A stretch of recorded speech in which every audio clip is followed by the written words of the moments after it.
it's not a news flash that burnout is a very popular topic of conversation because it's something a lot of us are going through or have been going through for years, especially.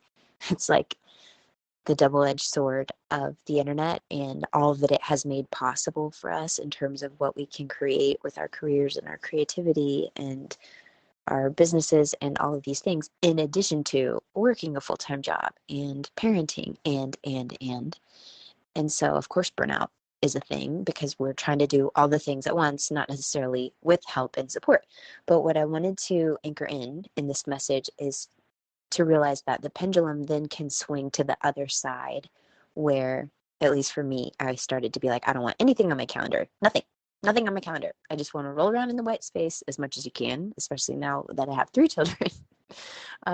There's not always that much white space, but in theory, I wanted to clear my calendar of all commitments and just let that be my vision of ease.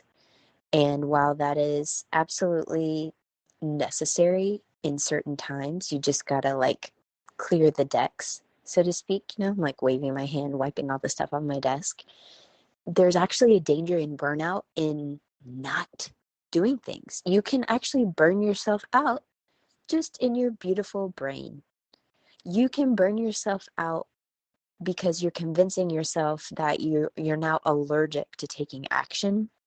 So you're just going to sit there and think about it and doodle about it in your notebooks. Again, you are me, I am you in this scenario. And it is painful because it is also not fulfilling.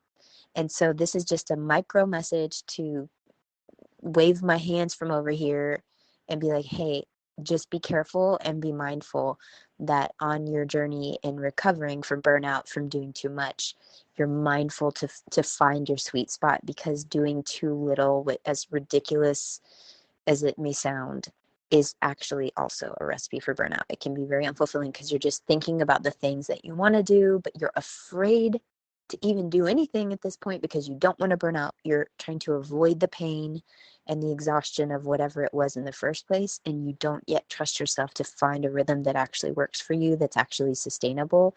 But honey, let me tell you, it is not going to get any better by just thinking about it. You gotta step by step, baby, micro, nano, step by step, find actions that you can add back onto your plate, find commitments that you can add back onto your plate to help you rebuild that trust with yourself, because that's it. Like, we are who we are. This is who we get for our whole lifetimes. It's you and you and me and me. Yes, of course, we're beautifully connected in this big human family and all of that. But I mean, ultimately, self-trust is everything.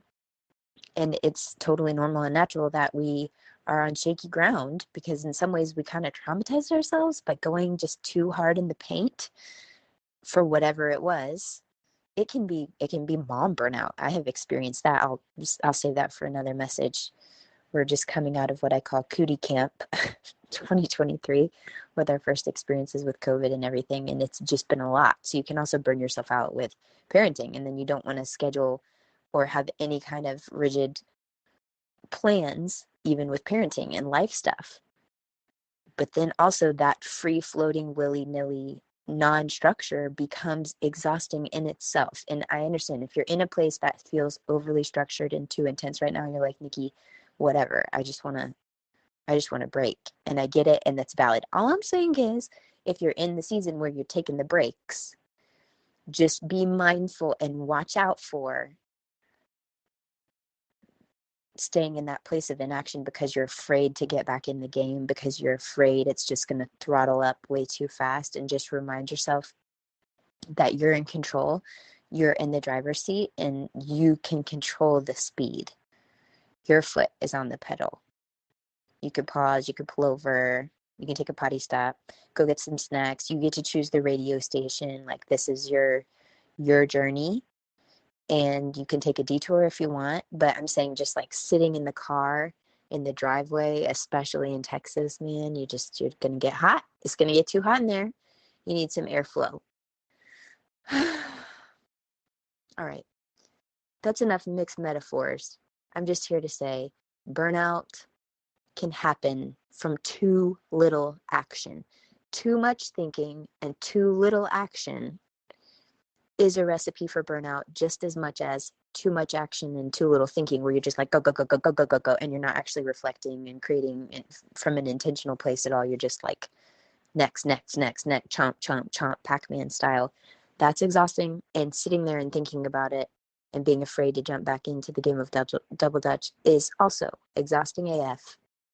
I am speaking from experience. I'm anchoring this in so that if as I step back into creation mode, I find myself back on the other side of the pendulum, that I remember this. Like, it's that magic is in the middle, and we'll get whatever lessons that we need to learn on the extremes. Nothing is wasted. It's fine. It's all good information. You're not bad or wrong for burning out from too much or too little.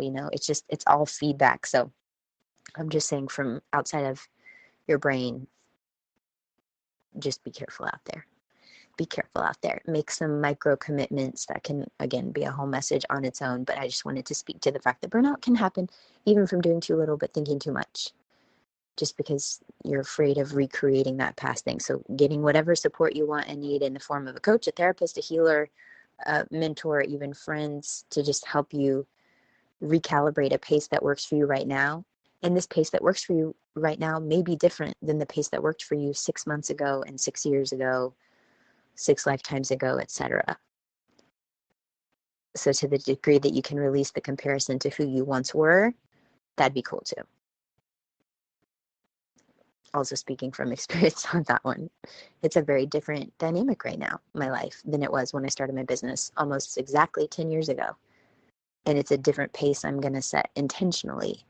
And this is something I'm going to watch out for, because I know I don't feel happy and fulfilled if I don't have enough stuff on my calendar. And I also can start to feel overwhelmed and resentful if I have too much. So it's about finding the right mix. All right, take that for what you will. Leave me a comment, tap the link, comment box. I'd love to hear from you. I have so many thoughts. I've just been in the throes of mom life, taking care of my kiddos and all of these cooties for months actually now. But I have lots of ideas. I've been saving them here for that one sweet day when I'd be able to sit here during nap time and record, and today was that day. So I'm sending you so much love from Houston. I hope you're doing well, for real. Tap the link whenever you're listening to this and say hi in the comment box, and I'll meet you back here soon. Okay, technically that was the end of the episode, but since you're still here, 1, I'd love to thank you for spending part of your day with me, and 2, I'd love to ask you if you would take 30 seconds, maybe 60, to leave a rating and review in your podcast app before you tap out today. If you've already done that, it's amazing. Please send me a screenshot so I can thank you personally, and know that sharing this episode with a friend has the same magical powers, and I deeply appreciate both. Also, in case you're listening to the end to see if I ever actually introduce myself, hi! My name is Nikki Elledge Brown. I'm the host and author of Naptime Empires and this here On Her Terms podcast. You can find me around the internet at Nikki Elledge Brown in most places, but what you may appreciate most is actually over at onherterms.com. It's what I call the insider library. It's where you can get inside scoop, first listen rights, email updates every time there's a new episode, and then special insider only bonus content. It's all over in our private feed. Okay, that's a wrap for real. I'll meet you in the next episode.